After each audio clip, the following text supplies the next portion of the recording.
Hey there, welcome to LSAT Demon Daily. I'm Nathan Fox. That's Ben Olson. We're the founders of LSATdemon.com and our weekly podcast, Thinking LSAT. We've got an email here from Alanna. Dear LSAT Demon, I just started studying for the LSAT last week as I'm taking the test in April. I try to study at least 1 to 2 hours a day if possible. I also stay at home and take care of my 2 kids. However, I struggle with ADHD and noticed I have been having a really hard time with logic games. It doesn't seem to be clicking. I've been using Khan, YouTube, LSAT Demon, Law Hub, etc. But I still have immense trouble figuring out the recommended mapping strategies. It's odd because we've never used that phrase ourselves. And correlating the question to the diagram. Do you have any recommendations for people who have ADHD and struggle with logic games? At this point, I feel very frustrated and I'm not sure where to go from here. I would pick pick a resource and use that resource. I don't see any value to using Khan and YouTube and LSAT Demon and Law Hub and etc. The Demon is an exhaustive resource. We have multiple videos for every one of the 400 logic games. We have had plenty of ADD, ADHD students be successful using our platform.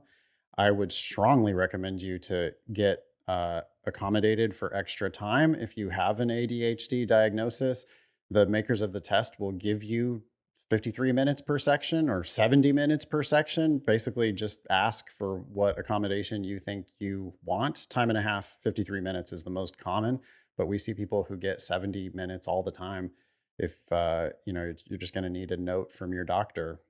But if you've been diagnosed, they will give you accommodations. And if you haven't done that already, that's just the obvious number one strategy. But number two strategy, the thing that really makes me worried about your email is that you've been using too many different resources and everybody's going to come at it a different way. They're mapping strategies.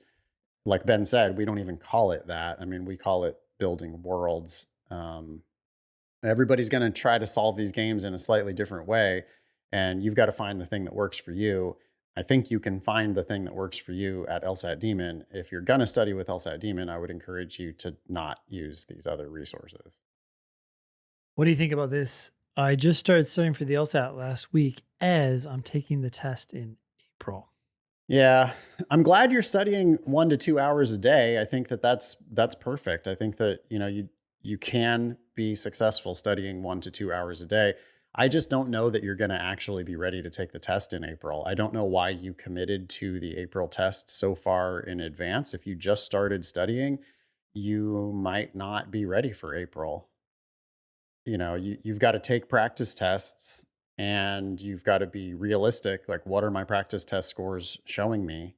You should go to lsatdemon.com/scholarships and you should play with the numbers, like put your actual GPA, put the LSAT that you're currently scoring, play with, hey, what would happen if I improved by 10 points? What would happen if I improved by 15 points? See what kinds of offers from what kinds of schools you might get.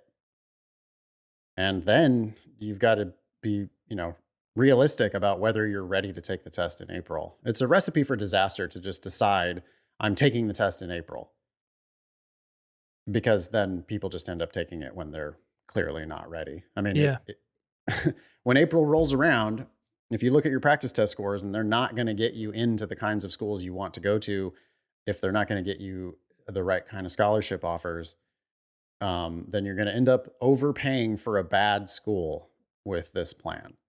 So I would encourage you to just decouple your LSAT prep from your actual LSAT test date. I would add too, Alanna, it sounds like you don't know that in August of 24, that's this year, logic games are going away. So if you end up taking the test, not in April, not in June, but in August, you're not even going to need to worry about games and you can redirect your attention to logical reasoning and reading comp. Yeah, especially logical reasoning. The test will be 2/3 logical reasoning starting in August. Yeah. So, there's going to be no hiding from that section.